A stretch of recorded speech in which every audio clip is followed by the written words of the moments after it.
I think we also see the increasing pressure from the bottom, and this activity is just one of the examples of it, on the political leadership to implement reforms. There will be, of course, no reform without political commitment. I really don't like the word political commitment. It's quite an empty statement, I think.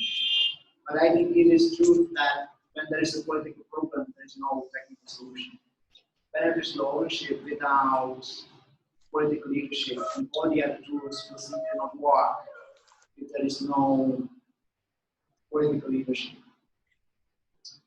Transparency in provided assistance is extremely needed.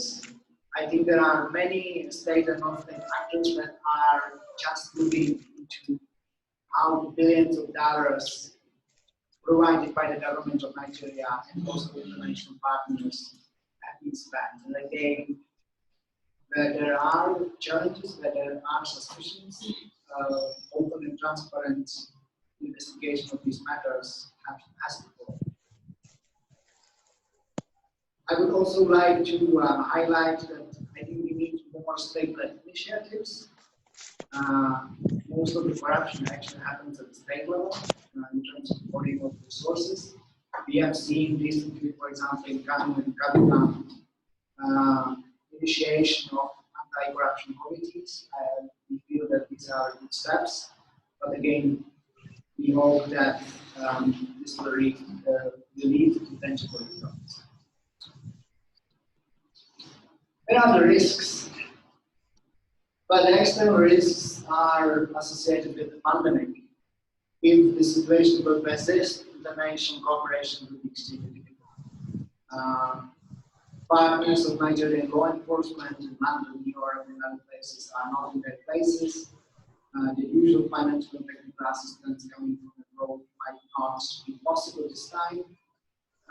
And this is, of course, a factor that we don't really control. International enablers is another challenge. Let us be very clear. No case of international corruption happens without international enablers.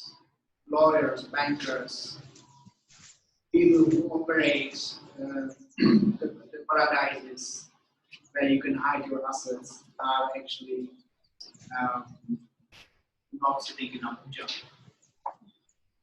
I think internally, one of the biggest challenges in Nigeria will be to do business as usual. So I don't want to go too much into the detail, but if there is no significant change, again, no technical solutions such as asset declarations or beneficial register of ownership will work if there is no change at the very top and genuine leadership effort to address these challenges. We feel, and for example, CISLAC Executive Director has made a number of comments on that political interference in law enforcement jeopardizes the international efforts of Nigeria to, for example, recover assets. If assets are recovered, but those that had enabled stealing of these assets are still in charge or have an influence, it would be very difficult to make a case in future asset recoveries. And this is my last slide. Again, how to mitigate the challenges. I'm afraid these are no new solutions, really. These are solutions that international anti-corruption professionals have been arguing for decades, really. We need an increased oversight in case that internal oversight on the side of government is not possible for whatever reason. Investigatory roles by civil society and media have to be supported. We need more support to whistleblowers. We know that there is a whistleblowing legal framework being discussed in the National Assembly for some time now, but we have no law. And the anecdotal stories that we hear indicate that whistleblowers are actually prosecuted, they are not celebrated. Procurement, if there is no oversight of procurement processes, it will be very difficult to make pandemic response effective. With that, exposing anonymous ownership of companies is, I think, one of the highlights on the agenda for Nigerian anti-corruption efforts for next year. In terms of legal framework, we are, I would say, good on track, but we need to see the register, open register, so that everybody can log in and verify the data. External audits are important, not just in financial assistance provided by international members, but also by assistance provided by the Nigerian members. And the last statement says, keep the politics out of one form. I think we need to see independence in the business of anti-corruption agencies. We're looking forward to see that these ICPC, EFCC investigations of the challenges in the disbursement of funds. With that, I would like to thank you very much, and I hope you enjoyed this presentation.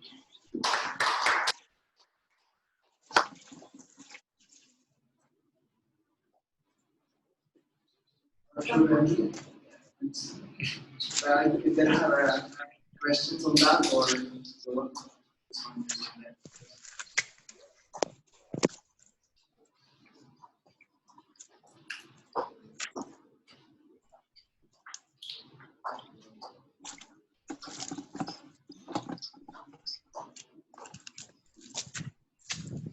My name is Bashir Babagana.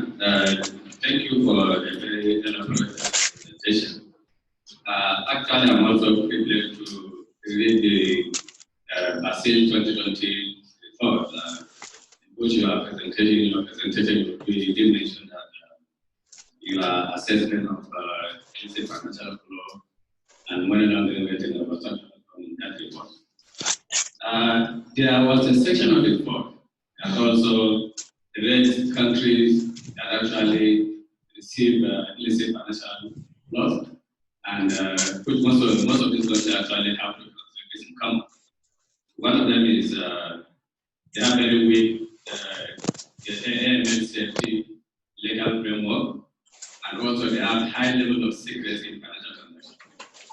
And most of these countries are in UK and Western countries. So Professor Isara is opening mass as mentioned that if there are no safe havens for money launderers and illicit financial flow, we may not have money launderers for illicit financial flow. But the previous reports seem to be giving much concentration or focus on origin of illicit financial flow, without giving much or concerted effort and actually made to also put pressure or in terms of academic research on destination of illicit financial flows. You have mentioned in the last part of your presentation on the wire and opportunities that there are ongoing new legal or law framework in UK and the EU. What I would like to have in brief, the content of this new legal framework. Will it address the issue of weak AML safety framework? Will it address the issue of secrecy in financial transactions?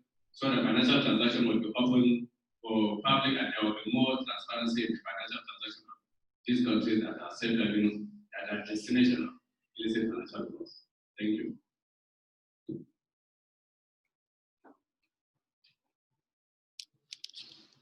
Thank you for your excellent presentation. And also for the Nigerian Financial Intelligence Unit. I just want to make a clarification. There was part of your presentation a table which showed the suspicious transactions received by the NFI. I just want to make clarification that in that table, just have a minute. Sure.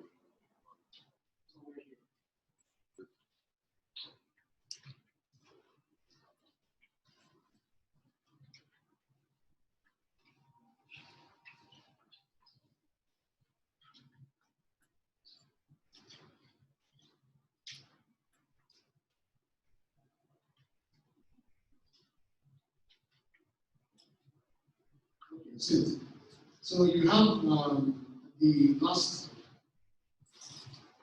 row, feedback for LEAs, BCAs, prosecution. And then for 2017, you have one. From 2012 to 2016, you have 0. So this is just a clarification. It's not that particular statistic represents the feedback on the prosecution that we have received from prosecuting law enforcement agencies. So, for example, like SCPC or EFCC, part of the recommendations of part of the recommendation 2 is that we have domestic cooperation with law enforcement agencies, other competent authorities, and also so that we can get feedback from whatever process that we are taking, trying to either prosecute or to recover illicit funds. So that's what we receive. But it's very possible that they prosecuted more than hopefully maybe we have had SCPC or EFCC also. But just so that you take those, that's the feedback we receive from them. So it's also poor, but from 2017 onwards, we have made concerted efforts to increase this feedback response, and they have shown willingness and we're getting a lot more feedback. Yeah, but the bottom line is that you're right, securing convictions of money laundering offenses in Nigeria is very, very difficult. So not just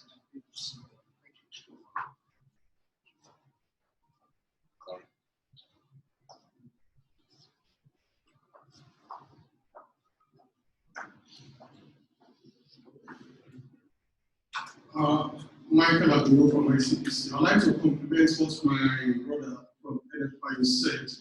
I'm not countering him in any way.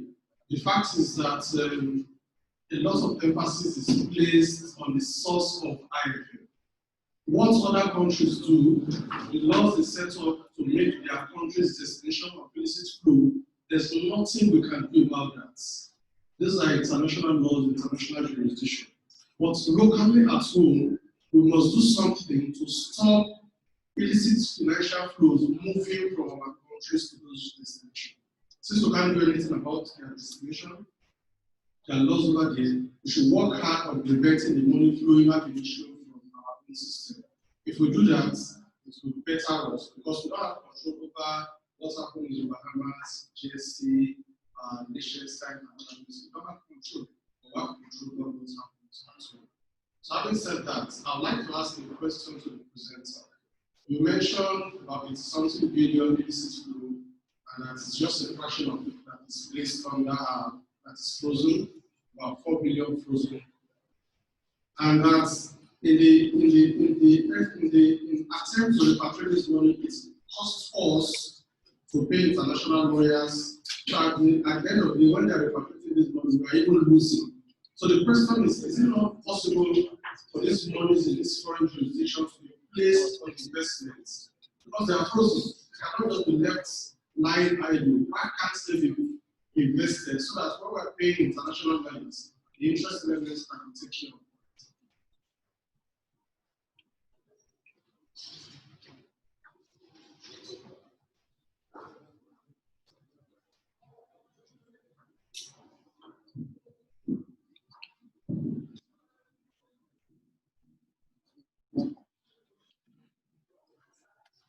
Perhaps allow me to answer the special questions right form. But thank you very much. Excellent comments and questions.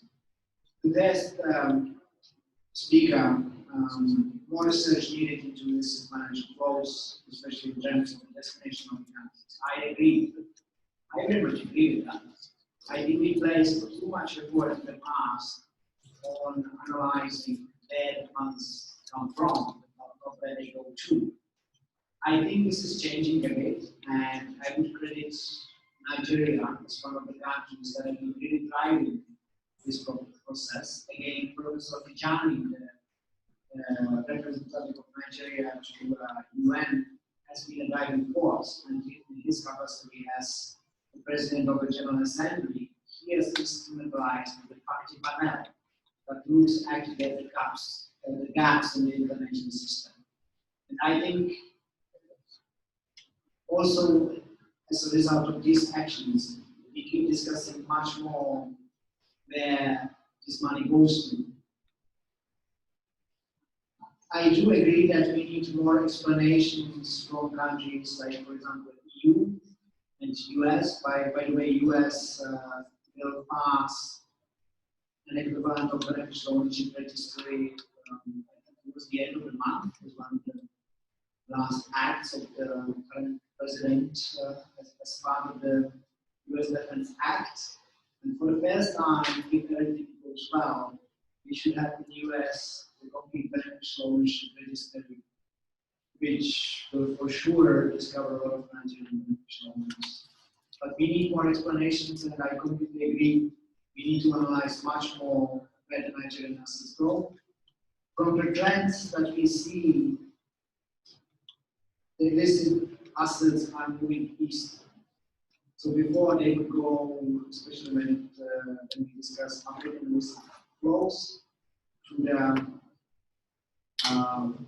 European or North American destinations. But the current trends, it seems, show that the assets are moving more east. Perhaps also as a result of the new legal frameworks that are coming up in places like Europe. But we still need a bit more analysis. It is also a methodological challenge because of the reasons that I tried to explain, the illicit nature of these funds and the extreme difficulties to trace these funds. We actually work with estimates that are not fair facts. Even these figures, $90 billion annually leaving Africa, 18 billion leaving Nigeria, are estimates. Actually, this explanation from our colleague from NFIU on the statistics, I completely agree. And let me level with you. I don't want to suggest that law enforcement is not doing enough. That's certainly not the case. And there have been very prominent cases, even of sitting senators last year, who have been actually convicted in money laundering charges. This is not part of the table. As you say, this is only a small part of the statistics that just shows, illustrates how difficult it is to prosecute money laundering charges. Again, this is not a Nigerian issue, this is a global issue. I think we need to do much more on prevention. Banks have to do much more to prevent that millions, billions leave Nigeria. Because when it happens, it is very difficult to reverse it. The third question or comment on ICBC on interest rates from frozen assets. This is something that is being discussed for a long time. You understand the reluctance of the countries where these assets are. Banks actually generate profits of these frozen funds.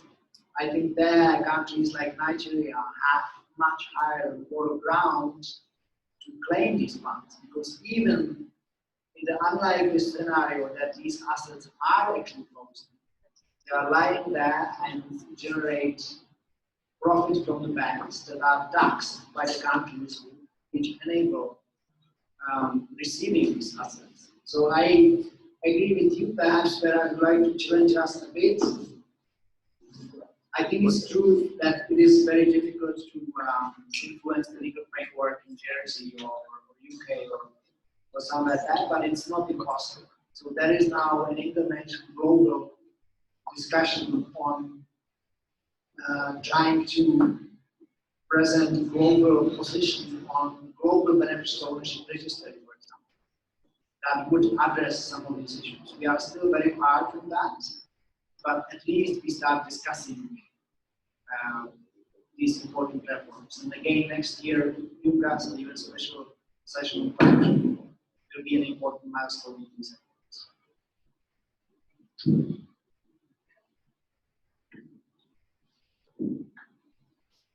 Okay, thanks so much. Just listening to the discussion, to caution that we should not equate illicit financial flow to corruption. It's actually a term which includes corruption. I think the notion that the illicit financial flow came with the work of GFI and subsequently with the own case panel to report, which is basically an AU panel. what the report showed is that, in fact, within the component of IFF, it is the work of multinational corporations that generate the hugest proportion of IFF in non-corruption. And those funds don't go to safe haven.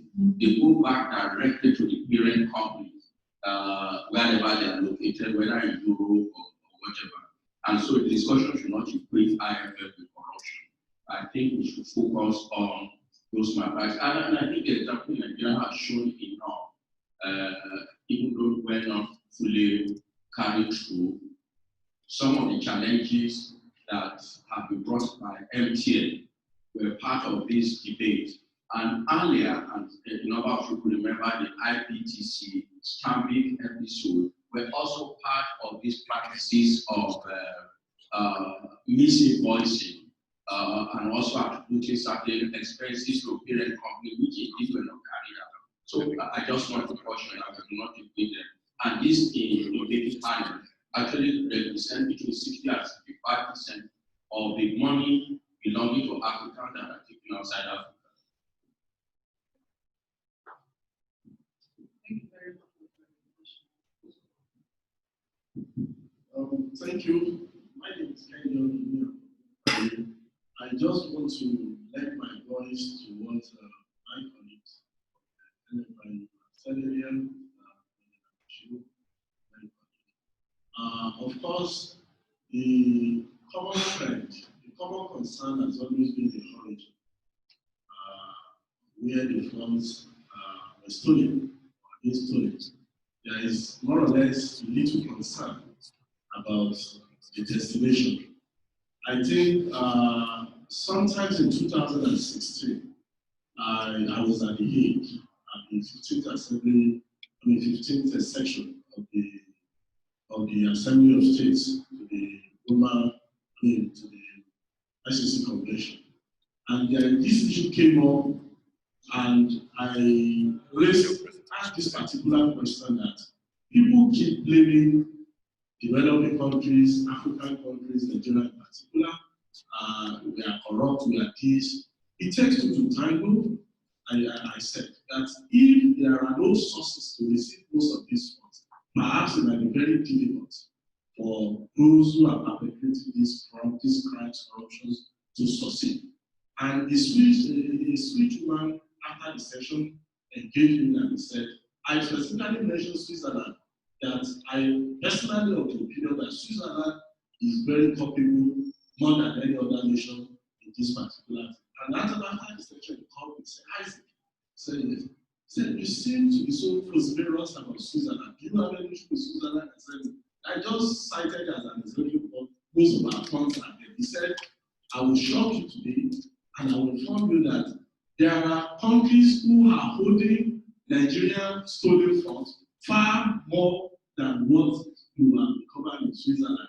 And he told me he was talking from experience. We laughed and we left and all of that. So that is by the way. My colleagues from ICPC said that there is nothing we can do since we don't have control over what happens at the other side of the line. I slightly beg to disagree. Of course, we are an actor at the international, in the global space. Nigeria, if America can make FCPA, if UK can make UK bribery hard, to have transnational application, Nigeria can as well push for a situation, or even the international community can make a case for a situation whereby any country fund culpable or any company where their corporate entity is culpable or is found to have supported or promoted or aided the hiding of financial crime can be penalized. The agitation can come, there will be conversation around there, and as of course there will be global policy that can translate into multilateral and plurilateral agreements that can make it possible for nations to penalize countries or entities in countries found to have aided illicit financial flow. Thank you. Yeah, just a little information. I think the idea is let the states, Europe or America, help us to we first need to help ourselves. And if we did not take the steps that can prevent even the looting from the first place, cannot be expected those who, some of them, inside their companies, their corporate entities, their banks, that they benefit this. They too indirectly they benefit. And we don't expect, them to say that we don't want this, But Nigeria, we have obligation, we have responsibility to ensure that in the first place, the vote did not even take place, And if you just be expecting that, okay, this should be the one, we will just be wasting our time. I think my own suggestion is that Nigeria, we must take necessary legal steps to ensure that we do not even allow the fraud to take place in the first place. So that is why we have been, this meeting is supposed to be here. We have been advising the government, the central bank in particular, to take every necessary step to ensure that they put their supplies on the bank. Because this money is not going in the pocket, it's going through banks. These companies that are operating and that are being used to carry this money, why can't the Central Bank of Nigeria, do small effort to ensure that they block them from taking this money? I can tell you that if the Central Bank of Nigeria puts more efforts, it is possible to reduce and minimize this taking this money out. So many oil companies, so many construction companies, so many, all these big international corporations are paying with this money unchecked. So you don't expect British government or American government or the Swiss government to just have to really are only place to stop it from taking place internally to come here and do the same for you. So I think I would rather appeal that we should focus attention internally to ensure that we block all the leakages, so that we can then work with the international community. As a matter of fact, look, the Nigerian government has made commitment to join the global anti-money laundering or anti-corruption. There's a global anti-corruption network. Yeah, but Nigeria has not actually shown too much commitment to that. If we have done that, we will be able to go into partnership with all these countries. So I don't know why they are so slow on things that can really help us. We need to go and join those groups.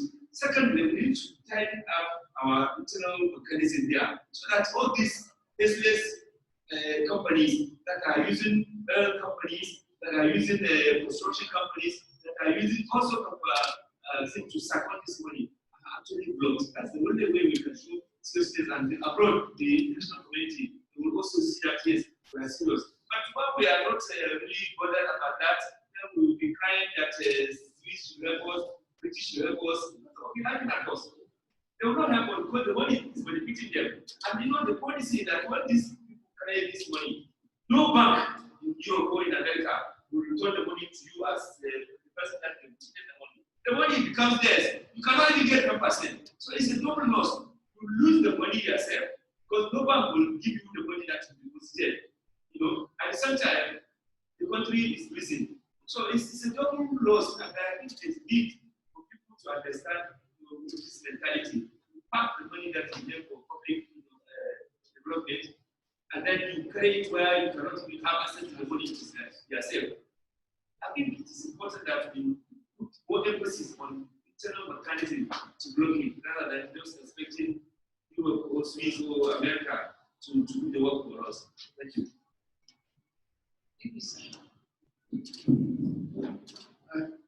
Thank you for the comments. I think there have been actually no questions. I can't agree more with the first speaker. Indeed, this is financial flows, not corruption.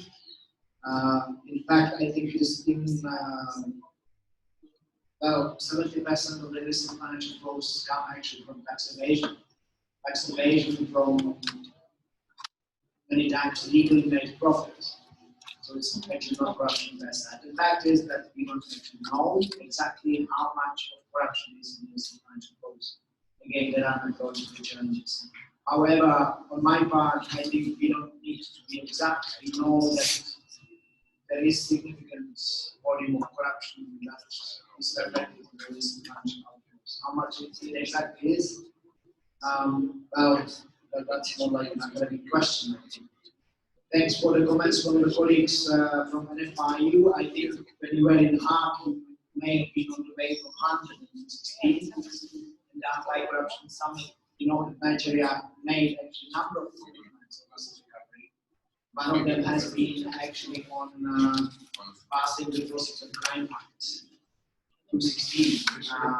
5 years later, we still don't have it. So I think this is one of the links to the comments of the Executive Director of CISLAC that yes, it is true that there are some homeworks for the countries of destination of Nigerian assets, but to stand on a moral high ground, so to say, it would help greatly if, for example, the Process of Crime Act had been passed. Unfortunately, we don't have that. So I think, again, one of the messages from the presentation has been that it is a shared responsibility, no question about that. There is a lot of work that needs to be done by financial centers abroad, but there has to be also a lot of work done over here so that we close both of the ends of the gaps on this. I think this would be it from my side. Thank you very much. I am available for questions. Thank you very much. We are really, time is really against us. So we'll go for, this is the time for tea break and photographs. So we will step out. Sorry, Gloria. Yeah.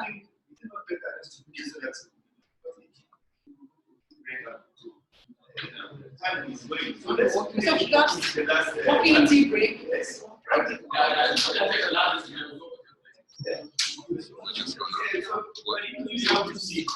Yes, okay. Okay.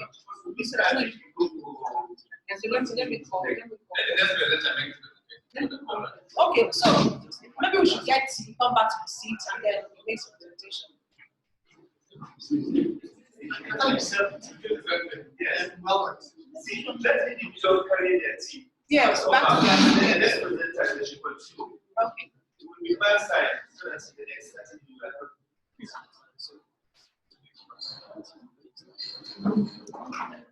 point out.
Looking at the connection, how it is, my connection was bad.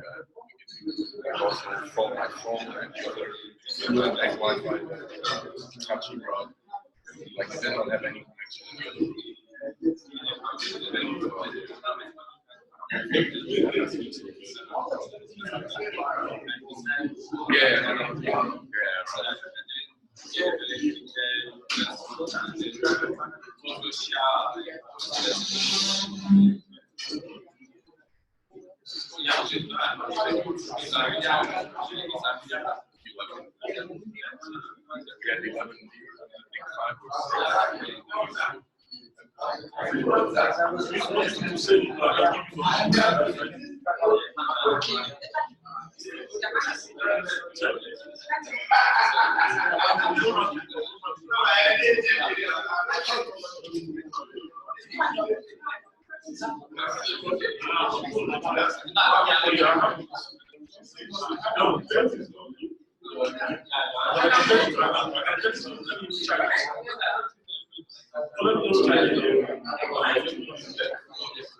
Yes, sure.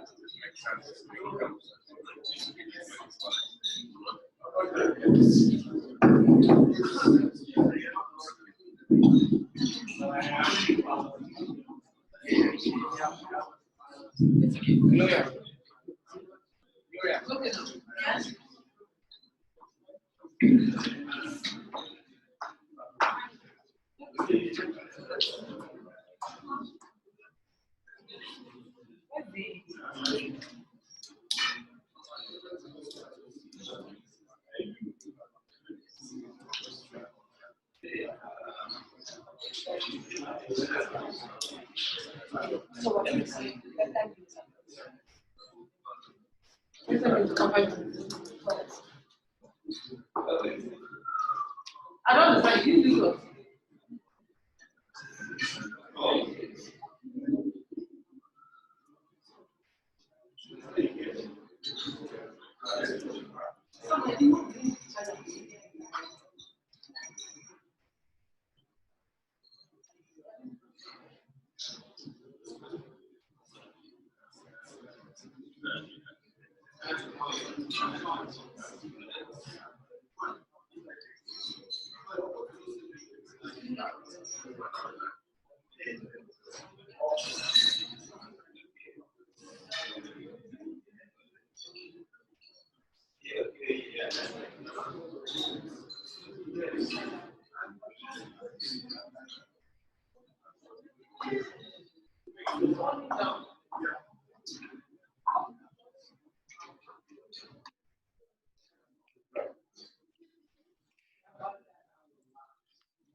I'm not studying because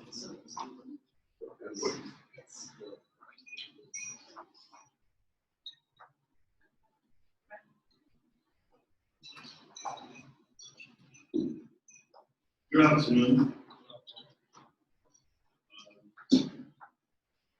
My name is Abimbola Adeshioju. I work for a company called Data Pro Limited. Data Pro is 25 years this year. And what? And we've been in the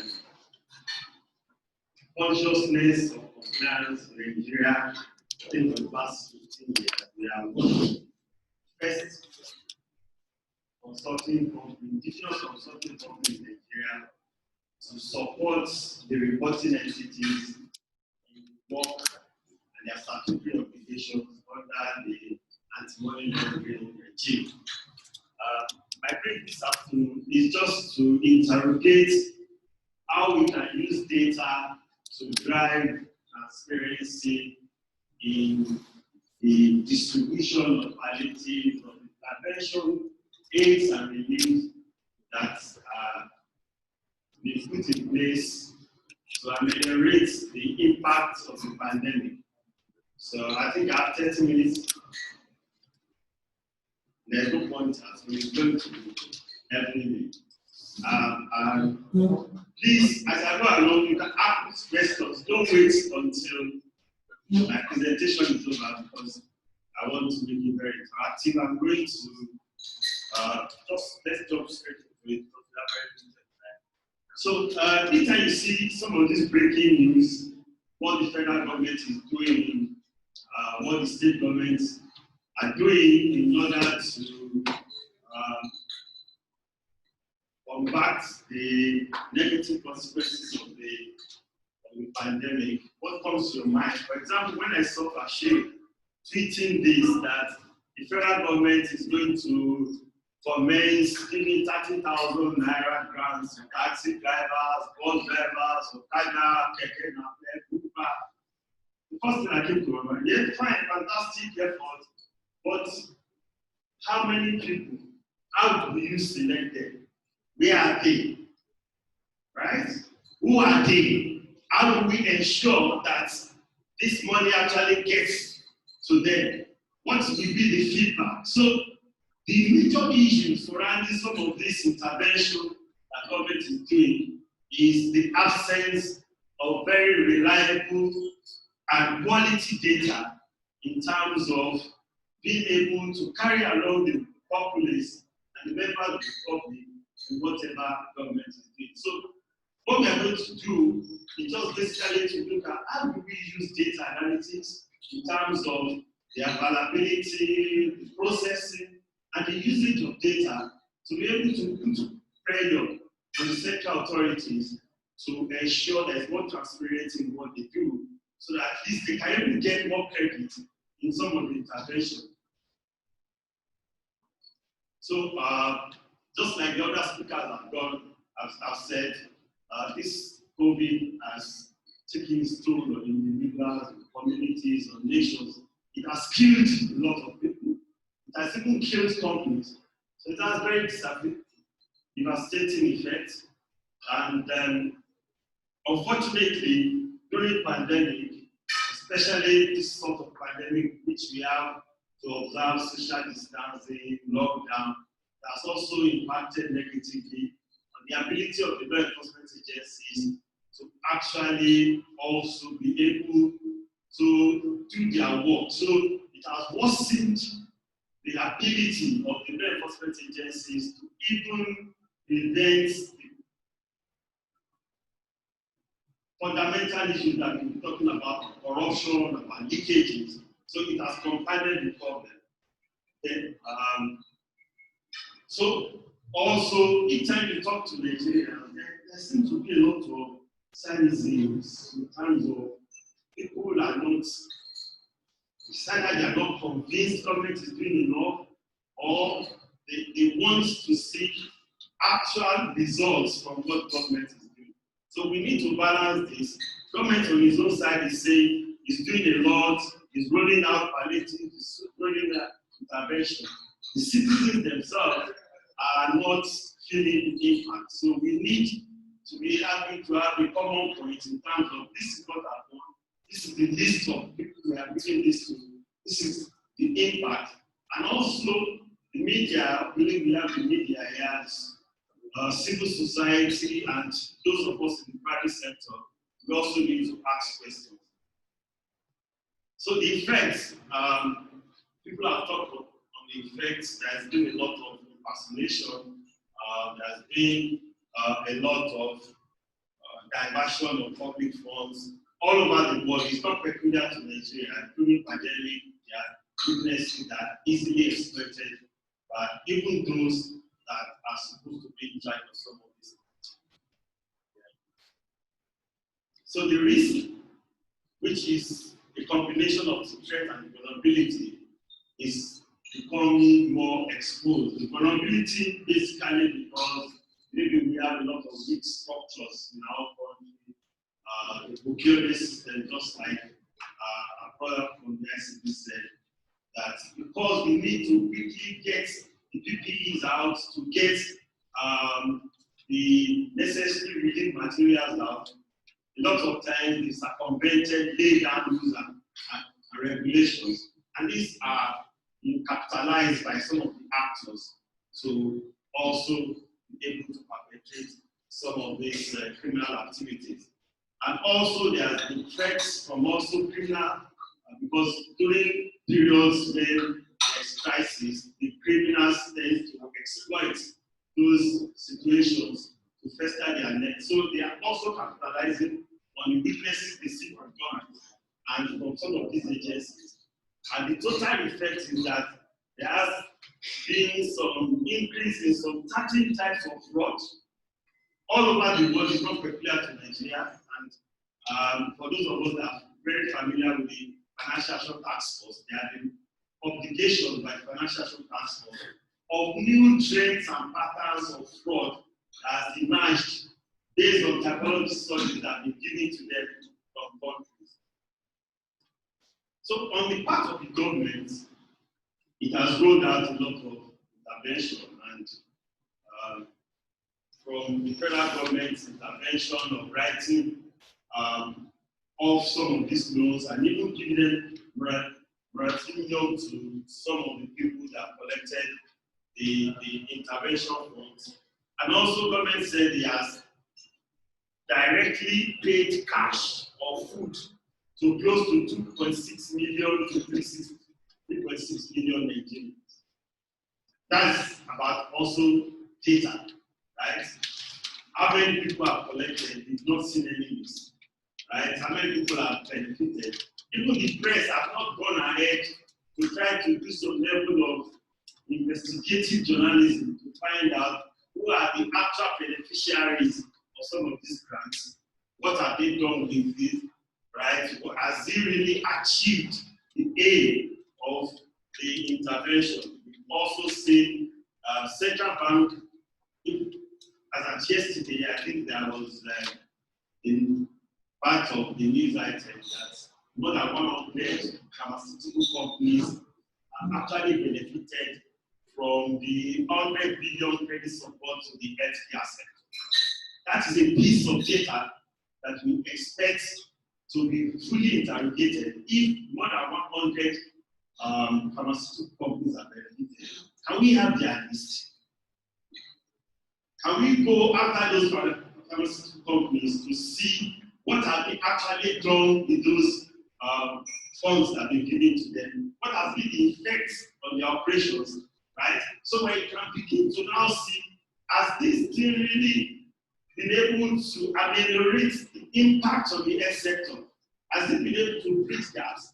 And at the end of the day, we can be able to bring some level of accountability, both on the side of the private sector that is collecting some of this money, and on the part of the public sector in terms of the government in disbursement. Like I said, the ask an average Nigerian is the images we see is not very palliative. It's not palliative to see images that people, civil state governors were giving some of these palliatives and you are watching it, right? So these are the images that you see. And I've also asked us to even interview some of these micro and small medium enterprises in which some of these funds were meant for. The feedback is that when you try to access the portal that the federal government has created for you to benefit from some of these schemes, it's almost impossible. It's almost impossible for you to access. So we need to be able to ask questions. Can they even give us a rundown of how many people have actually benefited from this? What are the sectors? How much money has been spent, right? Because when you try to access, they say you should access these portals with a BVN. The BVN that you use in your bank, you put it in, you say your BVN is invalid. And that's the feedback that has been what a lot of people are getting. We've seen even some of the beneficiaries receiving certificates of passing through training which they never attended, just to be able to benefit from this. So we need to be able to have concrete data so that both sides can be able to talk about what are the success stories, right, and what has been the impact. So why is that lack of public trust in what government seems to be doing? Talk to people in government who tell you they are doing their best. Is it only just like the argument that it's not only the federal government that should take the burden of all these things. The federal government only collects 99% of the 51% is collected by the state. So there has been a lot of poor implementation because it's only one side that we are hearing on the stories. We are not seeing what the beneficiaries are talking. We can't actually see success stories. We can't even measure that. The lockdown started in May. This is December. That's almost 8 months. In March. Okay. So by now we should be able to, government should be able to come and say, okay, these are in terms of metrics, these are what I've been able to do. This has been the impact in terms of driving poverty, in terms of, unfortunately, despite all the intervention, we've entered into a recession. Okay, so we need to be able to properly interrogate some of these things that has to do with poor data management in our system. So the consequences which somebody has talked about in some countries, ministers have been fired, and just 4 days ago, that also the case of a minister that was put in charge of some of these intervention funds and converted the money. I was trying to take it out of the country in Indonesia, and he was caught they went to his house and conducted a raid, and they saw all the monies that were supposed to have been distributed to the poor, right, in suitcases. He has changed them to dollars and about to look at ways to take them out. So this is a global trend, right? It's not only peculiar to Nigeria. Like all over the world, there are cases in which people are taking advantage of some of these interventions.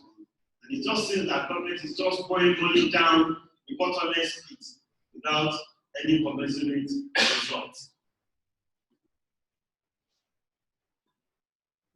So there's a nexus definitely between the act of corruption and money laundering, because corruption is a predicate offense for money laundering. So at the end of the day, we expect that there is going to be some level of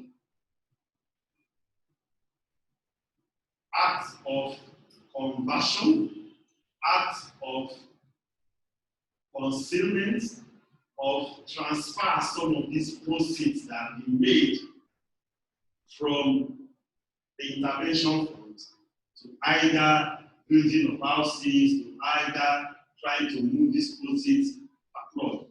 Okay, so there also needs to be consciousness, and I'm very happy that we have people from the NFI. We also expect that the NFI will also be on the lookout. What are the types of typologies that are expected in terms of suspicious transactions related to COVID, right, that might be emanating from some of these procedures? Because as we've all heard since we started, right, there are people who are taking advantage of the system. It's not peculiar to Nigeria, but it's definitely going on in Nigeria.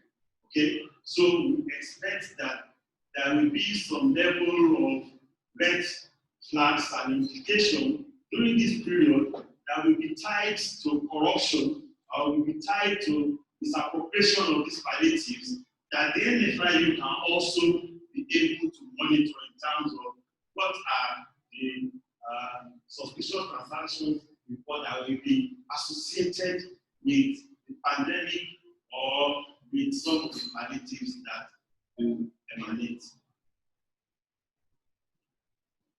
But the bottom line is, how do we build the public trust?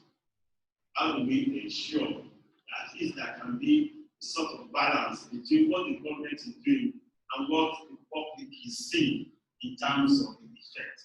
And one way of doing that is to make sure that we can use data, one, in terms of availability, in terms of processing, and in terms of reliability, to be able to ensure that there is some level of accountability, there is some level of transparency in what government is doing. Fortunately, we've not seen any expose, we've not seen any investigative journalists that have come up with trying to say, let's go to the Ministry of Humanitarian Affairs, because it seems to be part of the agency that is very much involved in this distribution of palliatives. Let's try and get the list, because there is an enabling act of getting some of this information now, since at least the federal government has passed the Freedom of Information Act. So the journalist, it has that power, because there is a license, there is an enabling environment to seek for information. You need to ask some of these agencies involved in these humanitarian services to let us have the list of the beneficiaries of some of these palliatives. Where are they?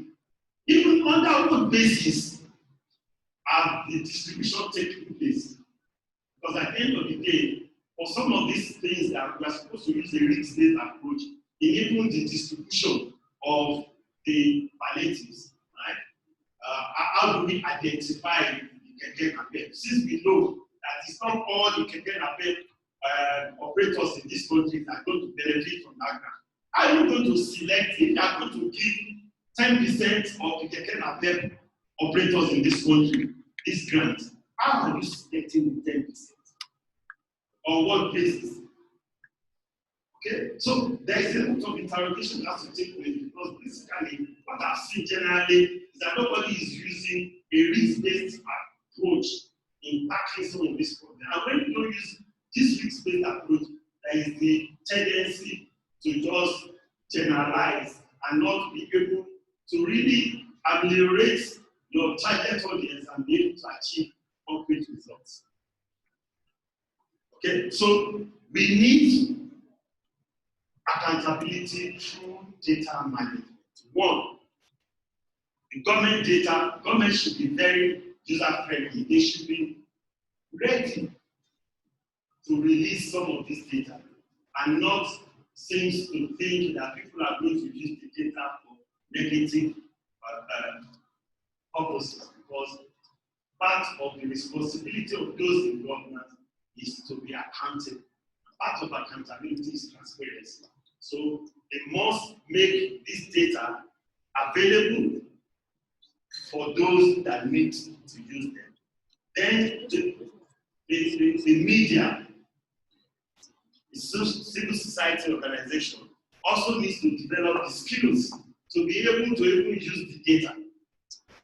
Just like one of the speakers that gave the good message said, now camera is coming on stream, and we are going to have the ultimate beneficiary ownership list.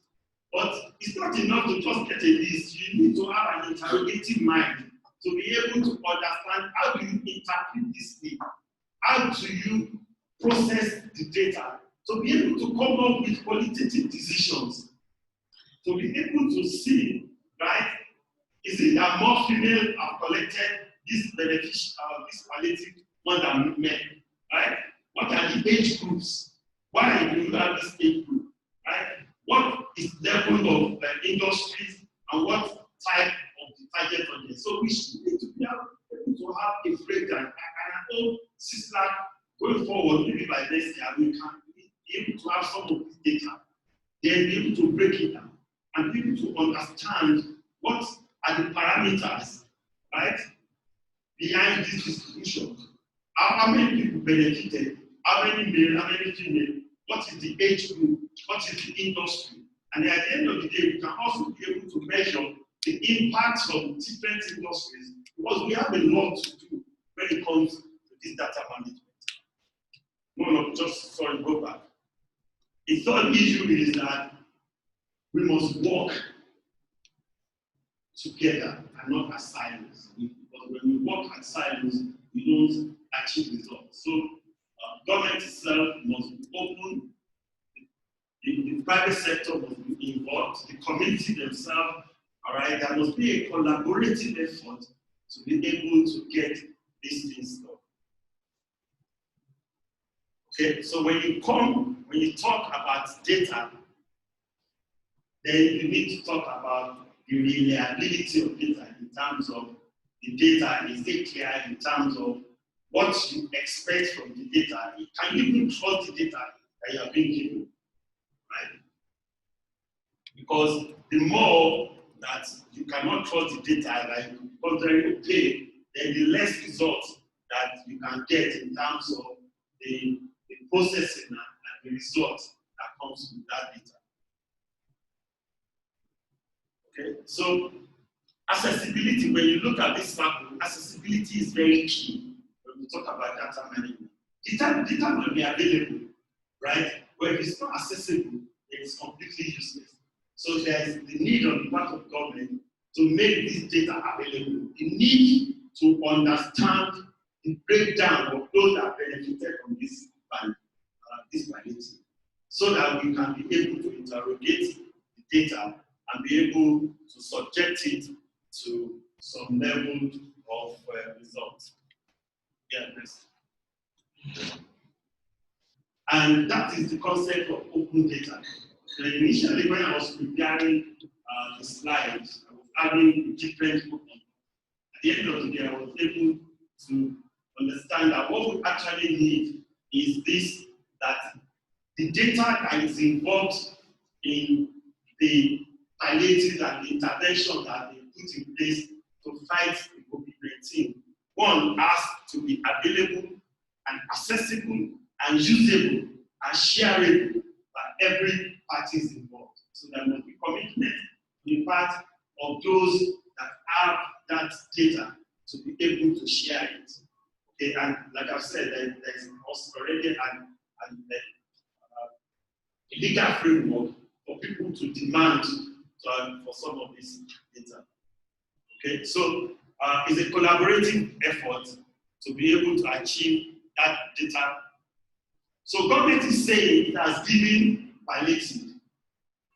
So we also expect the civil society to go and do its own work, to go after the pharmaceutical companies, to go after the PACAC, to go after the other riders and talk to them and be sure that this intervention fund is actually getting to the right people.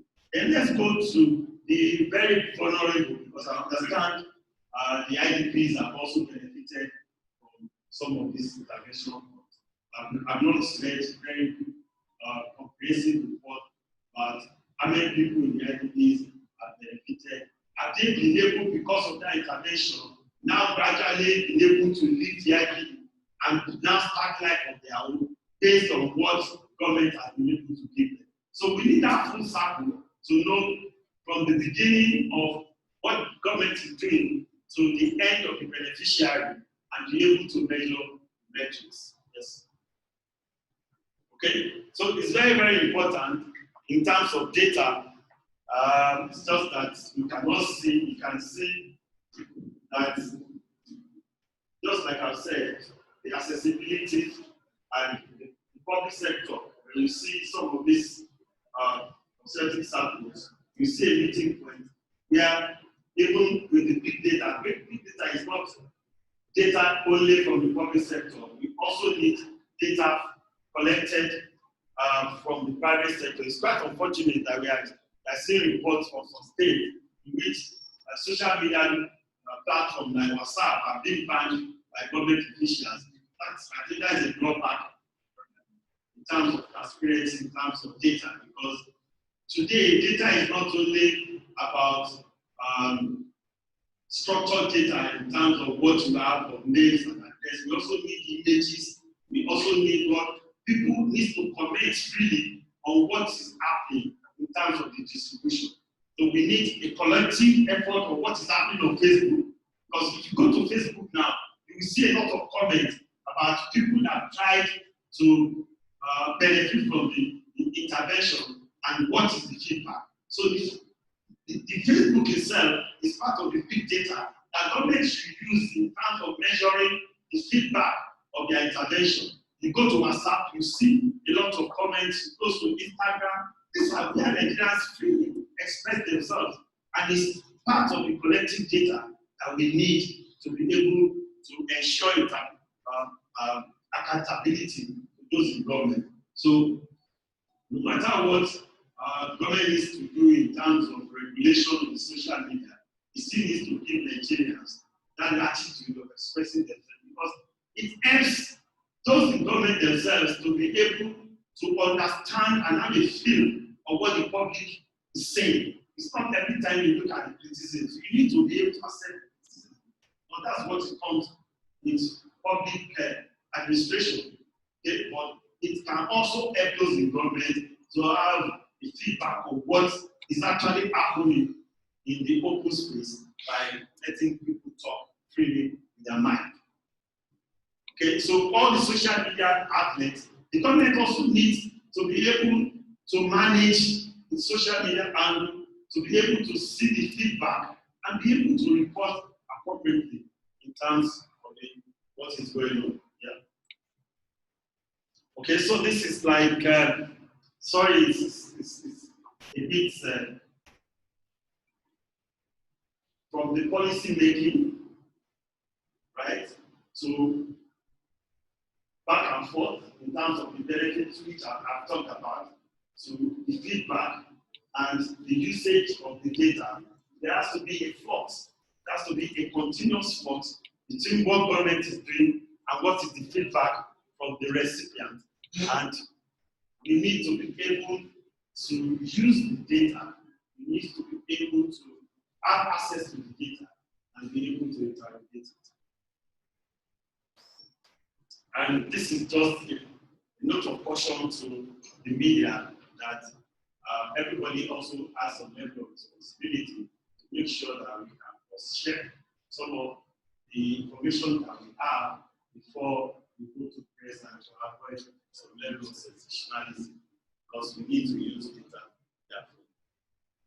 Okay, so rounding off, like I've said, we need to use some level of proportionality in terms of the distribution of the palliative. We need to be able to understand who needs it most, what areas are needed, and what is the level of intervention. And that's the message by the risk-based approach, the management of some of these things.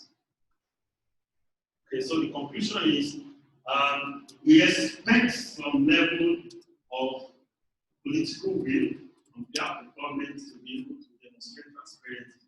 It's also the duty of the private and the social media, civil society, and the media, the mainstream media, to be able to put this consciousness of using this data to interrogate what is happening, so that we just don't forget and sleep and think everything is okay. But we need to constantly ask the necessary questions, so that at the end of the day, we can be able to see that the money that we budgeted for the pandemic and the amelioration have been effectively used. Thank you.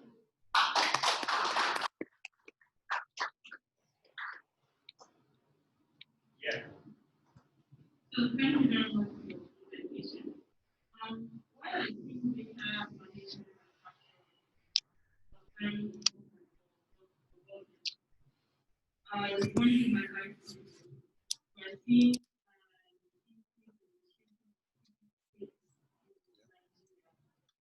so how do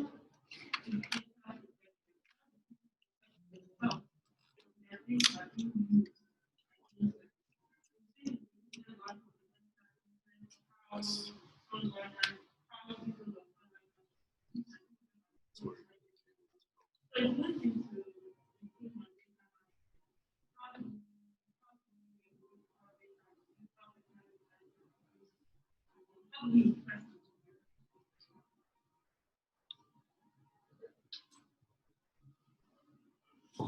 Thank you.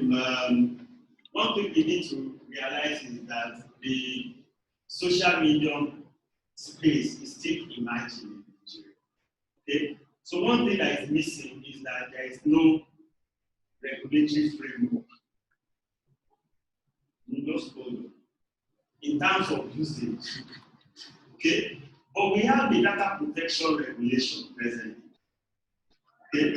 And that data protection treats data as an asset. So every individual has the right for privacy and its protection is in the data age. That one is already there.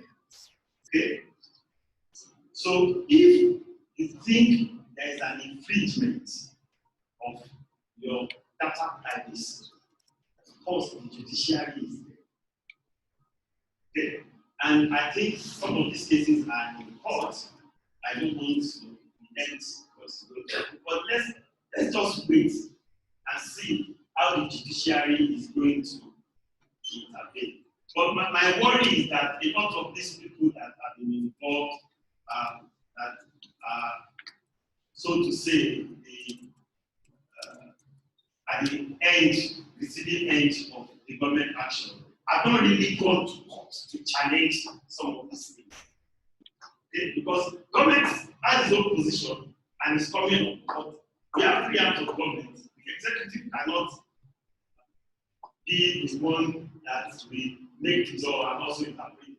So the EndSARS movement and all those involved that feel that rights are being infringed, they should go to court and fight for their rights. And if you look at historically in this country, people have won when it comes to the protection of their rights. But even the judiciary understands that it does not support that fundamental freedom. you will also be at the receiving end. So I think it's on both sides. Okay? We need to fight for some of these things, right? So I will think those that have been involved, we have accounts that have been frozen. I have my opinion about that, but it doesn't count. What I think should happen is it should go to court and seek for the enforcement of the fundamental rights. Why should the account be frozen and say it's about terrorism? Is it terrorism? So the judge and the judges will be able to make a pronouncement. But we cannot just wish this thing away.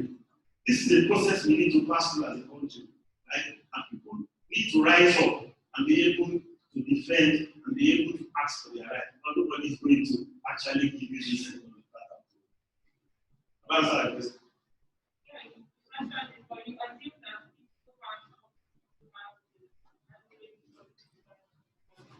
Yeah, they can take a class action.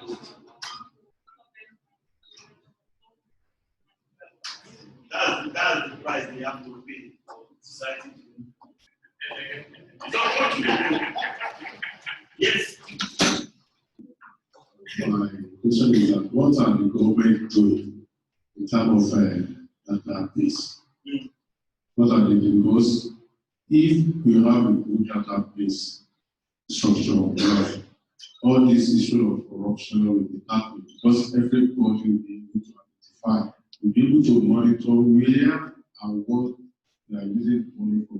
So then the CBN, I don't know what they are doing.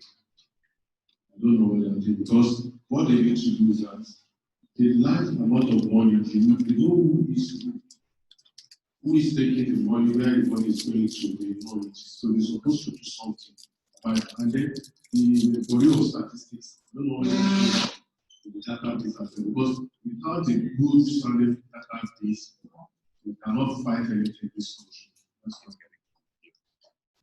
You are actually spot on when you talk about database. Part of the fundamental problem that we have in Nigeria is that we don't have the completeness of the database, even on the number of people that are Nigerians. So it's a fundamental problem. But I think I can't speak for government. What I've seen is that government says there is NIMSI that has been created. And I know there's a lot of credential things that are in place to integrate what all the databases. This my distinguished friends are from one of the biggest databases that we have. The FM is actually a database, right? So they also are working to be able to integrate some of these databases. Okay, so it's a fundamental problem, like you said. So maybe it's work in progress. But even the little that we have, yeah, we need to utilize it. We need to ask some of these things. And that is why the big picture of what we call the big data can help. Right? Don't look at governments alone of giving data now. There's data available from social media which you can also analyze to be able to get certain things and write your stories. Then you go back to the government agency. That's why I say that responsibility is key. Before you go to press, you need to also ask the other side to keep so that you have a balanced perspective. Okay? So, in terms of central bank, I don't want to central bank, but I think there are mechanisms that they've set in place. Whether it's working or it's not working, that's another point. No. Yes, sir.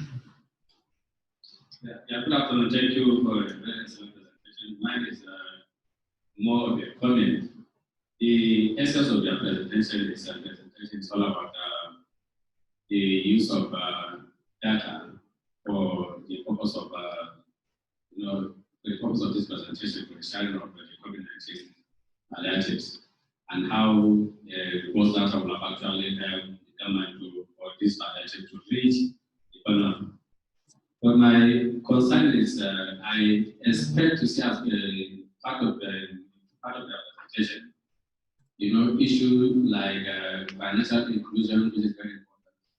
How many of Nigerians, especially the vulnerable, actually having access to banking facilities. Yes, the Central Bank of Nigeria, the recent time have actually done a lot in terms of actually pushing for cashless system, which which actually will also support credit. And then there are some e-wallet, and then coming up the emergence of e-payment system and other things. But still, even with this, in terms of financial inclusion, the rating level is still very low, and the government and the private sector, including the civil society, also need to do more in terms of mobilization and sensitization of citizens to have access to banking facilities. And then, secondly, the government, apart from making data available to the public for the purpose of accessing data and then sharing data, there's also a need for the government to also change its approach of actually giving out or distributing palliatives. When you go to the marketplace and then you continue sharing money to people by whatever name, no record, no nothing, there's no miracle one can do actually to have the data of those that actually collected the palliative, whether the palliative is actually going to the right people. And then at the end of the essence, it will also be difficult, if not impossible, to determine how much was actually distributed or shared. So there's need for the government to also change their approach when it comes to sharing palliative. And lastly, closely related to the issue of financial inclusion is the issue of low level of literacy. Just like in any other developing country, Nigeria also has a very low level of literacy. You find people in the places, even in the state capitals, that are not even literate now. You see a Nigerian who doesn't have a driving license because he doesn't have a car, so he doesn't even know how to drive. He has never traveled in his life, so there's no need for him to have an international passport, and then he doesn't have the money to open an account to transact in what he does is somebody who barely actually work in a day to find something to eat, find something to eat, cannot have enough or think of accessing the financial services or banking facility. So having a robust database in Nigeria will be, well, I cannot say it will be a bit difficult without taking into consideration those factors.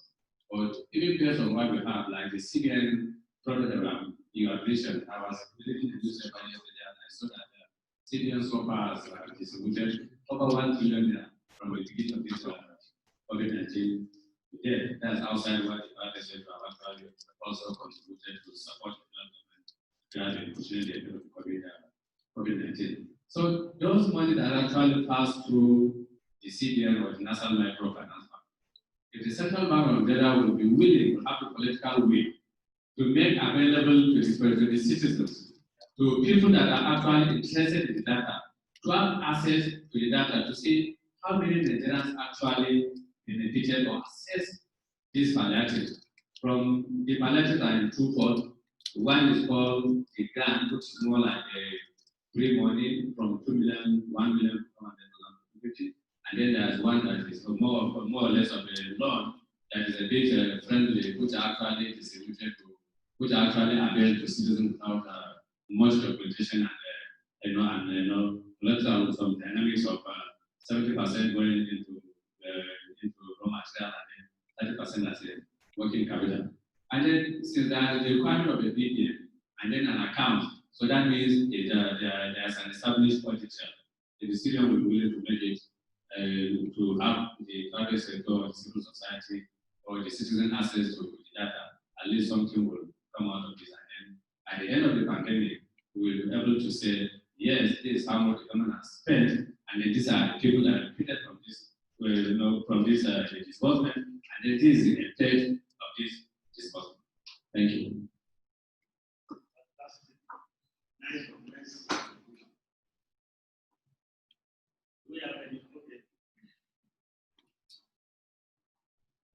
Just a very quick one. Thank you for the presentation. I think we all share enthusiasm for data, and we understand data is important. My question is, what happens after that? We could find out that the proportion of the parties didn't arrive where it should have. But then what happens? And perhaps there is our collective responsibility that with law enforcement, civil society, media, government politicians. Let's take an example of the Panama Papers. 110 Nigerians were found there. Of course, the mere presence of these names is not significant in the answer to the crime, but of course it suggests something. If I'm not wrong, it precedes my time in Nigeria actually, but I think there was a committee set up by UCC and other agencies, but I've never seen actually an report of that. And as far as I'm concerned, there's never been an investigation or some conviction. So I think that it's a bit difficult to come to Nigerians and argue for data because then there's the counter argument saying, yeah, but then you find out and what happens after. I would be very curious in your opinion. Thank you for that. Now, I think is still work in progress. The first thing is for the public to know that this is going on. It might take a long time before there are consequences. But I still believe in the long term. There will still be consequences. Yeah. Because if there's no karma, then there won't be a way to understand. So I think it's still work in progress, right? The fact that some names of senators, governors were mentioned in the Panama Papers is still in their memory. One day, they are going to ask questions. You know? So just let's be optimistic. That happened before, and there were consequences later. So maybe that's our own style. We get there. I think I would like to, I argue is a genuine and pedestrian. Take that line of business about there's no framework. Anything that is involved in framework, a country cannot run on that has become well, how? It doesn't work that way. It's too simplistic. It shows we are not serious. If our last hope is calm, then we are not just a serious country. I do not believe in that kind of reasoning. When there are actions, when there are infractions, when there are breaches, there must be consequences. And for there to be consequences, a system will be set. And whose responsibility to set who that system is? It is the state. Are we saying state has capacity to take an action when it is discovered that there are infractions? It looks like an autopilot when we begin to rely on karma and all of that. We are being religious. We would have as well cancelled or nullified or repeal on Nigerian law and say, okay, let's look at what God will do to those who are speaking our Commonwealth. To me, as a data person, I wouldn't want to say I'm disappointed, but I do not buy that kind of mistake. It is, we are not helpless. It's only that we are not just serious. Data must be collected toward an action. There must be an end goal. It must be for a purpose. And that purpose should ordinarily be to hold people responsible, except we think we don't have that capacity. And to my mind, the end goal of the data is to enable government to take a decision, to do a particular thing. We can't continue. God has been so magnanimous to create us in His own image. It means that we have capacity to do what He can do. If we still rely on that God, I think we are overlooking. Thank you. I think there's a misconception when I mentioned that. I think you got it wrong. There's a misconception. What I'm saying is, even if the push and everything that we have said does not work, because we have been talking and talking since 1960, and we are still here.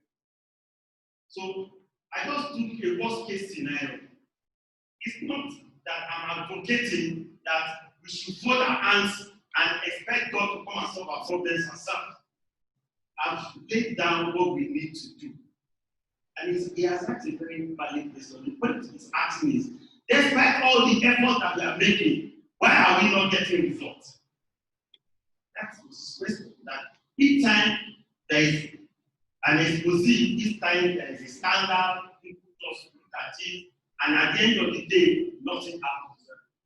Okay? So, I'm not in government, people have been saying political way, I've mentioned it here. What I'm saying is, even if all the talk that we have been doing, all the efforts, if it comes to naught, right? We are all subject to human, to the Supreme League. At the end of the day, right? I think that would be the last result. So it's not that I'm advocating that we should just pray to God and leave everybody. Please, that's not what I'm talking about. Thank you very much, sir.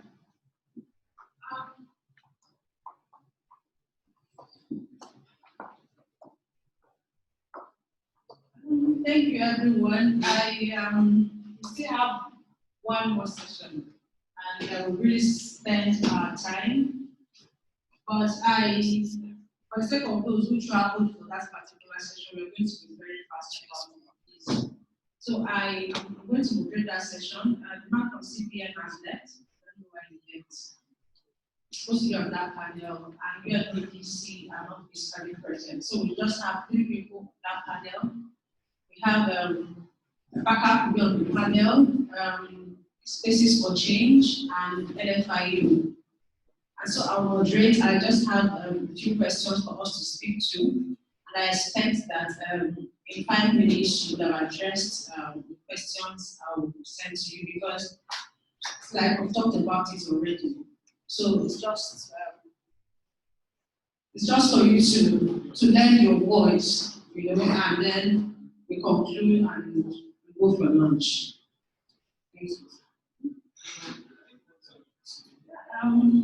Yeah, then need to start setting the scene. Let's just do it quickly and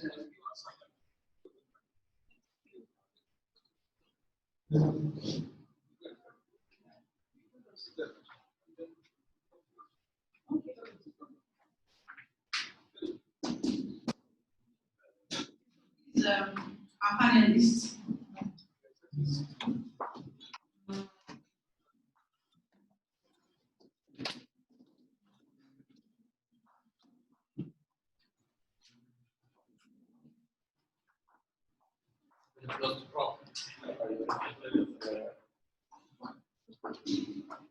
Okay, thank you for coming. Maybe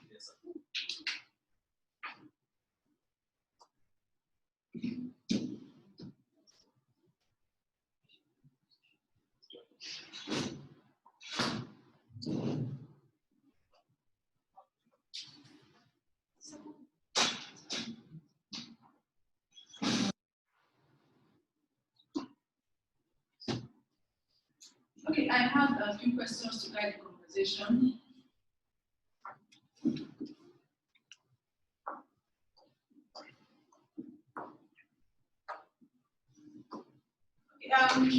Thank you very much, and I'm so glad there's a lady in this panel. Most times you see panels, only men, no women. So thank you very much for being on this panel. Oh, I forgot you made it to make it more fun. Sometimes all the men don't mind. No, I've never seen a woman, except in the woman's meeting. Yes. Yes. Okay, so I'll start with the lady. I know you're from the civil society, so I want you to, given your role as an activist, do you think civil society has played its role well? I heard Mr. Bimbola saying that civil society has a role to play. Since Mr. Bimbola, somebody mentioned that there are data out there on different government portals. In the past, maybe we wouldn't have that, but now we have data out there. So do you think civil society has been able to even utilize this data well, holding the government accountable? Yeah, thank you for the question. Thank you for having me. Yeah, I think you can't hear me. Can you hear me? Yeah, so I think civil society has played an instrumental role in holding government accountable, even though there's still room to do better. I mean, evidence abounds around us of the works of civil society in working and partnering together with government to see that We have, during the period of the COVID-19, we had a need working with government to monitor the distribution of palliatives. We also had like civil society organizations like Budget, focused on analyzing data and what was available for the response of government to this problems. So on our part, we're fighting and partnering with the government to fight money laundering and terrorism financing. We have been quite out in the field, working with government and self-regulating bodies to also pass the knowledge out to other civil society organizations and how they can be more careful about money laundering, leakages, and terrorism financing in the civil society and society as a whole. So I think civil society has done pretty well, but there's room for better. And even taking advantage of the Freedom of Information Act, civil society has also taken advantage of that act. I think holding government accountable, using that act to compel government to publish, expenditure, to also publish the processes of government and the rest of them. So even though there's still a long way, because some government and state apparatus to still ignore the Freedom of Information Act and hold on to whatever information can go. Still have a lot to do.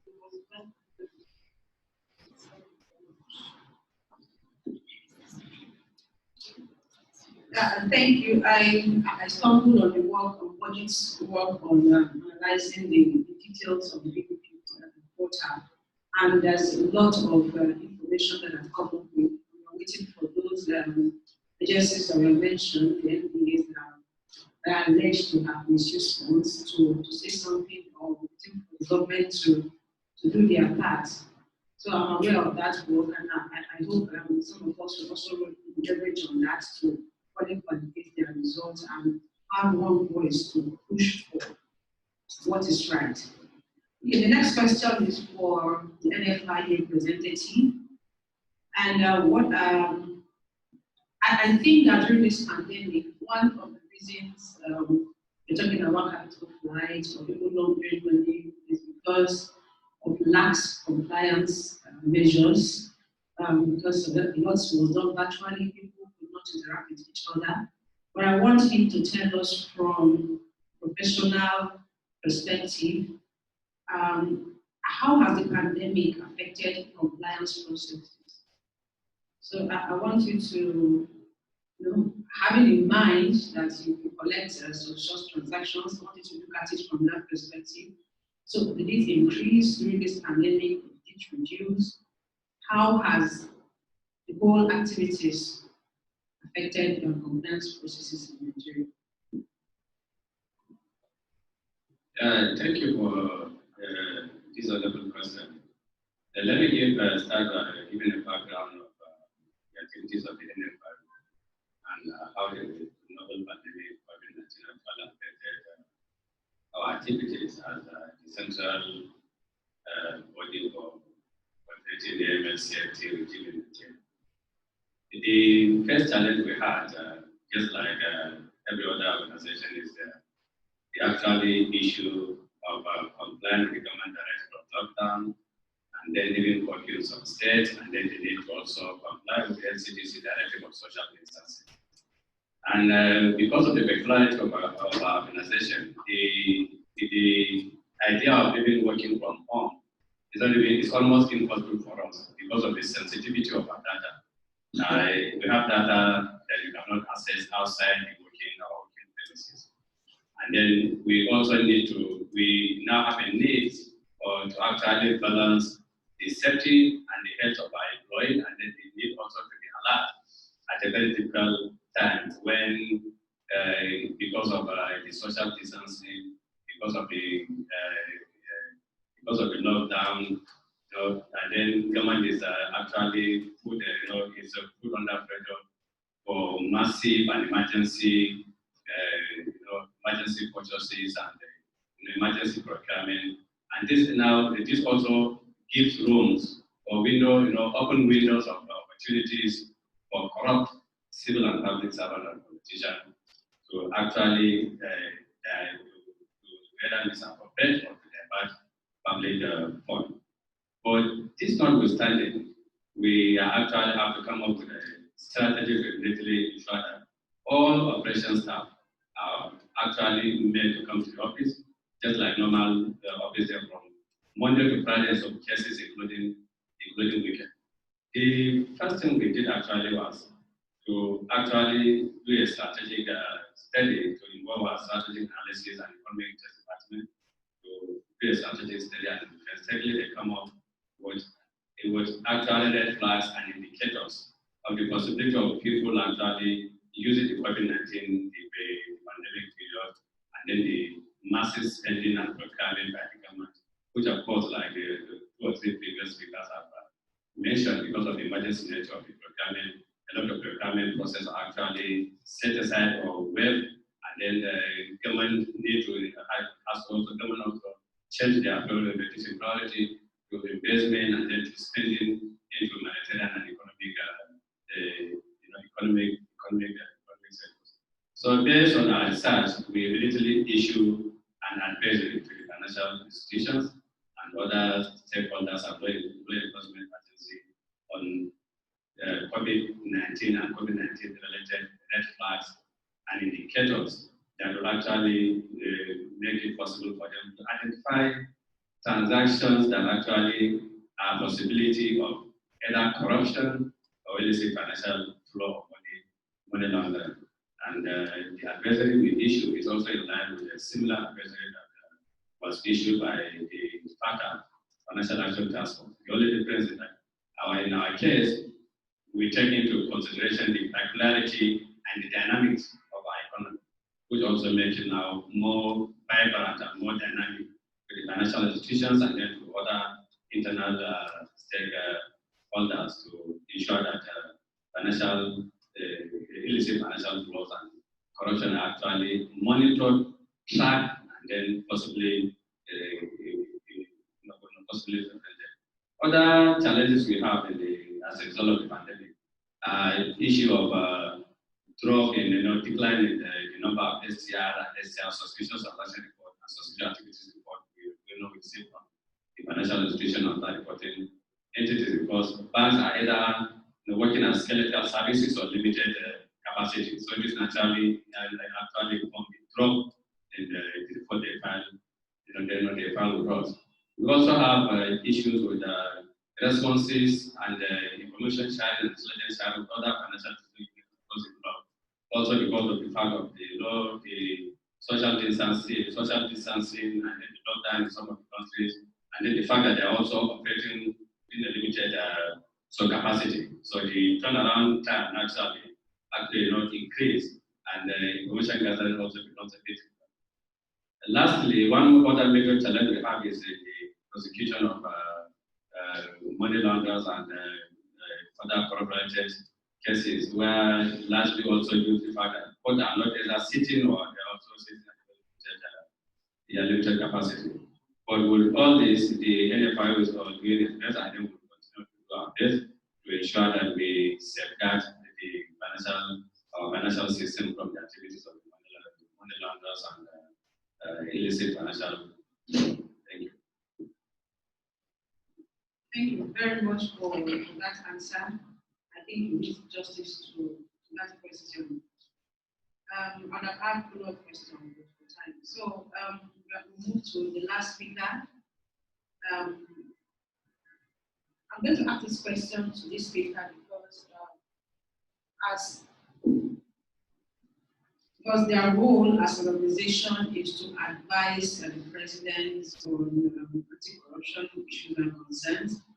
So I'll ask, what indigenous solutions can we offer to mitigate the risk of money laundering in COVID-19 times? So I know there's a temptation for us to think that we walked past this pandemic, or it's still there with us. In fact, some people think we're experiencing the second wave as the numbers keep going up. So what indigenous solutions can we offer to mitigate the risk of money laundering, having in mind that this is a multi-stakeholder setting? So if you have advice for different sectors, we'd like to do. Thank you so much. I think for government, there are already instructions, there are guidelines that are already in place. And I think basically it is to enforce those guidelines on procurement, on financial management, and ensure that there are consequences for flouting them. So I think basically is to issue the circular to continue to emphasize that COVID has not in any way render existing financial instruction and guidelines inoperative, and also to begin to act in a dynamic way. Even when you want to have a waiver must not simply be non-application of existing guidelines. Is to find a different guideline that can be applied in the context of COVID-19. And I think a lot of them can be done in terms of we now have, if it is approval, we now have electronic digital mechanism for granting approval. And I think it's to establish those platforms for government. So basically, it's to enforce existing regulations. Where there is a waiver, I think we must find an alternative way to to ensure that things are not just done in a discretionary way, but rather still in a regulatory environment that is possible under the COVID-19. I think for the civil society, two aspects. I think the last speaker spoke, not here, the main speaker, spoke about data, especially freedom of information. I think there is still a problem with freedom of information. I knew some of us were part of it at the early stages of fighting for freedom of information. And I think the very critical aspect of freedom of information is to develop a culture of data gathering, recording, and then, of course, storage. I think for us in civil society, we've jumped the gun. We have not developed the capacity of MDAs to actually generate relevant, reliable data before we start asking them questions. Where are the data? I think this is a major gap that I think we need to go back and address to actually create a culture of data gathering. I work with security a lot on a professional level as a professor of criminology. If you go to security agencies, 80% of the time when they say we are not giving you this data because it is confidential, it's because they don't have it. But it's just a good cover to tell you, instead of saying we don't have the data, they tell you we cannot grant you access to this data because of the nature of the data. They don't have it. So I think we need more investment in getting FDA to document in a way that is easily aggregated and easily stored and easily analyzed, easily published. For me, until we do that, we will go to court, we will not get the data.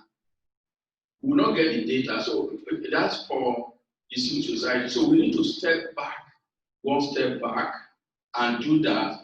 And then, of course, a lot of things. Once we have that, a lot of people, you probably will not even be requesting because they will be on the, they will be everywhere that you get the data. And I think another thing that the civil society needs to do, and I think the point has been made by the earlier speakers, main speakers, there is still a lot of training required in the use of data. And it's cut across right to the university. You see some of the dissertations that are even produced in the university, you find the depth of the analysis are not useful for policy making. I think somebody gave a good example, I can't remember among the earlier speakers. I see a lot of even so-called academic presentation. They said, if we take the palliative, how many people have palliative? Did you receive palliative, yes or no? And you interview men and women. Or you come and say 60% said they received palliative, 40% said they received palliative, therefore majority received palliative. It's not helpful. Who are males more likely to receive palliative than females? It is then that you are beginning to ask critical questions. Are young people more likely to receive palliative than older people? Are rural dwellers more likely to receive palliative than urban dwellers? Until you get to have that skill to go to that level, you will just be misleading people. So, and I think that is in-house, we need in the civil society, we need to begin to train ourselves to get the data to the level where we can begin to ask these questions. The third thing for civil society is they themselves must be accountable. They must generate data that show that they are accountable. This is the grant we got this year. These are, we publish it in an open manner. We are demanding from government what we ourselves are not doing.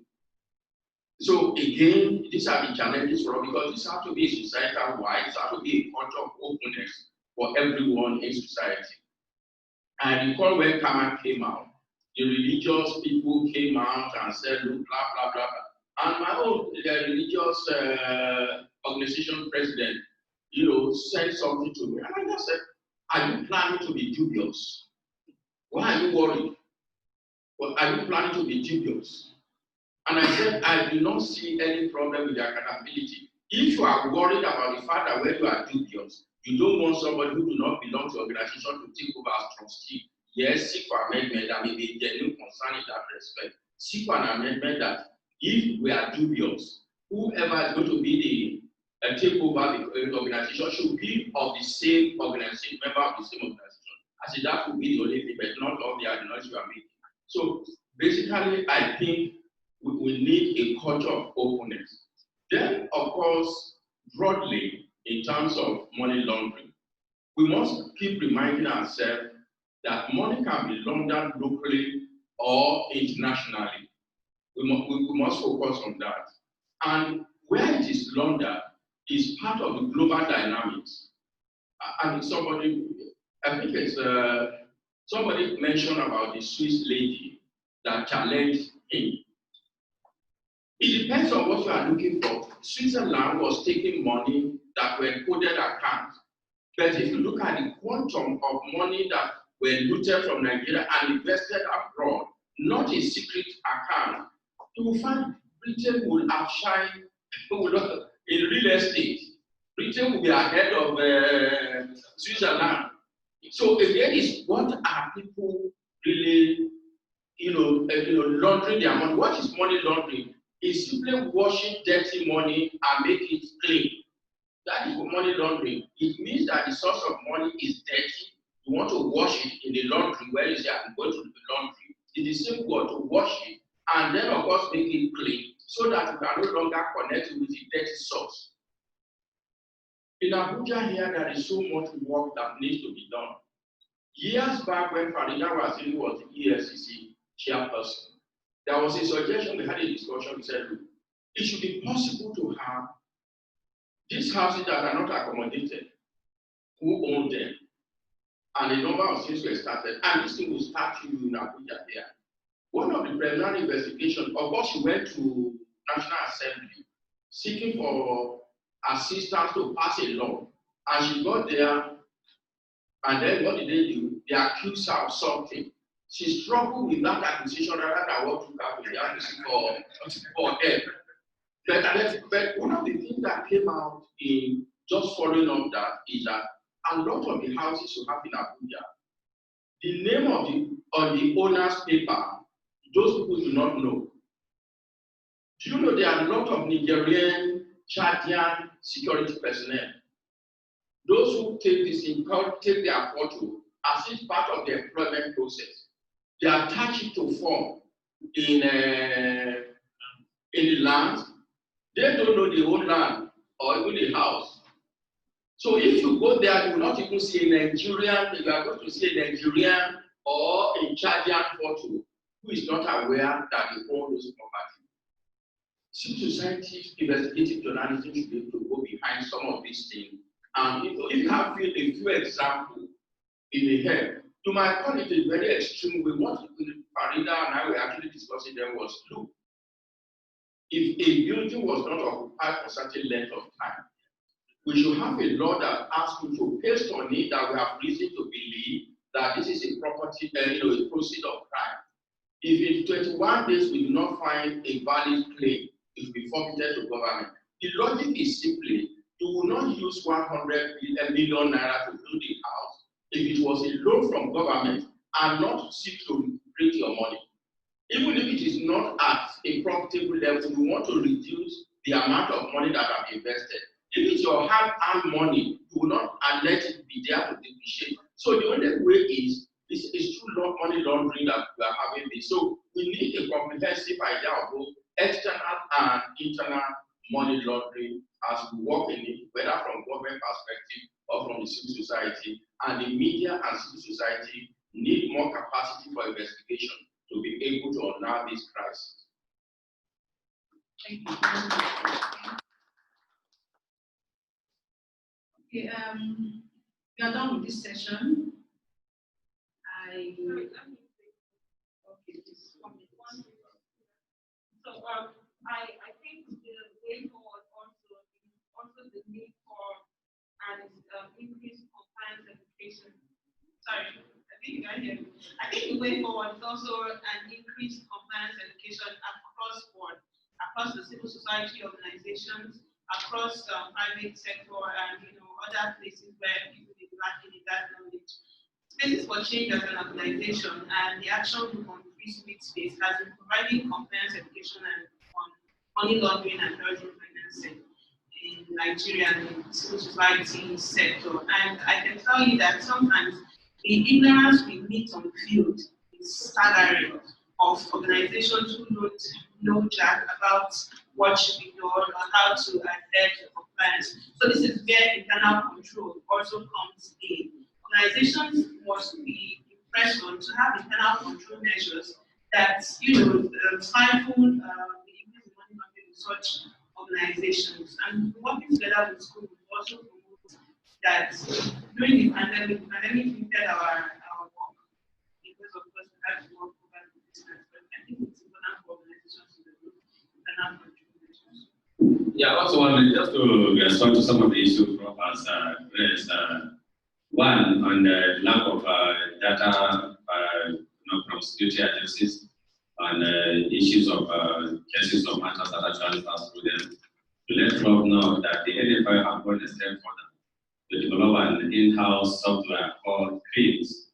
CRIMS actually, the full meaning of CRIMS being Criminal Record Information Management System, that currently we are deploying to all the security agencies and law enforcement agencies. And at the end of the exercise, we expect that the software will be deployed to all the divisional police officers, all security agencies, and law enforcement agencies, where we'll have data from conviction to cases, all cases that pass through security agencies and law enforcement agencies will be stored in that data. And based on request, it will be available to the civil society and then other data users. And secondly and lastly, on the issue of money being laundered locally, especially on real estate and properties in Nigeria and Abuja, Lagos, and elsewhere, the NFI is also mindful of that. And as a result, we have also established an operational analysis department called Real Estate Analysis. So which are real estate and NGOs analysis department, which is actually looking into the activities of real estate operators, especially in terms of trend and patterns. And we have quite done well, and we have actually made a lot of recovery on that, but it disseminated a lot of information to law enforcement agencies and production agencies in that area. Thank you. We are waiting eagerly for that operation. Okay, thank you very much. And with that, we come to the end of the panel session. I know we are itching to say more and more, and have a lot of questions, but we are already 33 minutes late. So we're going to close now, so we can go for lunch and then for prayers as well. Thank you very much for coming to the panel. It's quite engaging. Thank you very much.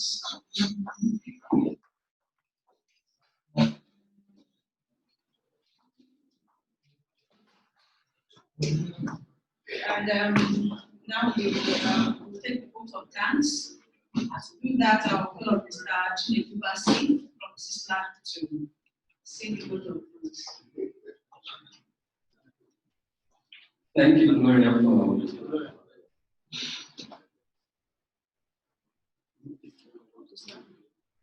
Okay, thank you very much for this opportunity, and on behalf of the staff and management of the Civil Society Legislative Advocacy Center, on behalf of the board of directors, I want to extend our gratitude to everyone seated here, first of all, specifically also to the Presidential Advisory Committee on Anti-Corruption, the Financial Intelligence Unit, ICPC,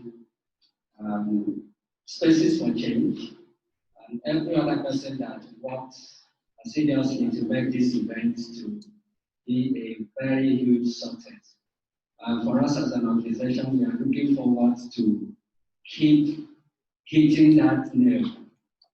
No one drives a nail into a wood by just one hit. You just have to keep hammering it until it gets into the wood and join the necessary joining that we need to achieve. So for us, anti-corruption work is something that we will keep on and keep on with it as much as we can to make sure that we have a better country and a place that we are both proud of, whether as a state actor or a non-state actor. So finally, I want to say thank you for your time, for making up this opportunity to be here, and for every contribution that was made. We are most valuable and we are grateful for that. Thank you very much. Lastly, if you don't have our real estate reports, please, you can pick one from them. Just launched a report recently on money laundering in the real estate sector.